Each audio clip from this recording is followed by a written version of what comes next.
spettacolare. Wow.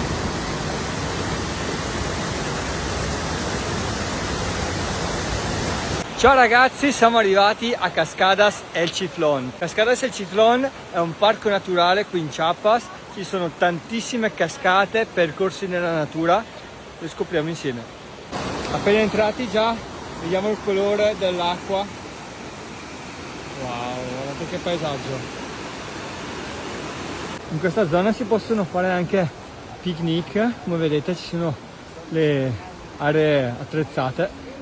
Questo percorso affianca proprio le cascate, porta fino in cima, la camminata dura circa 30 minuti, però c'è una vista veramente stupenda.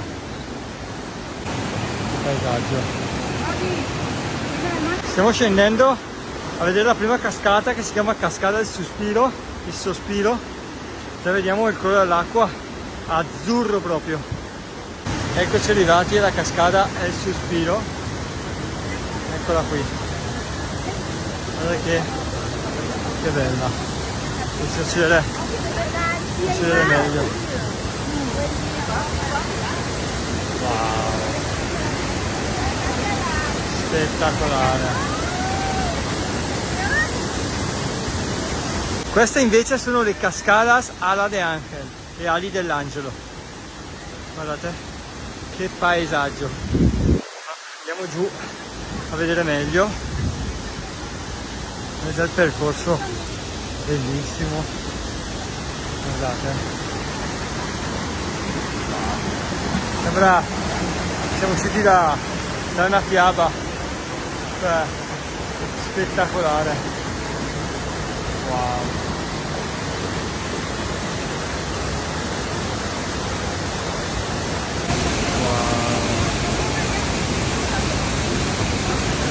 Cadere è permesso, alzarsi è obbligatorio.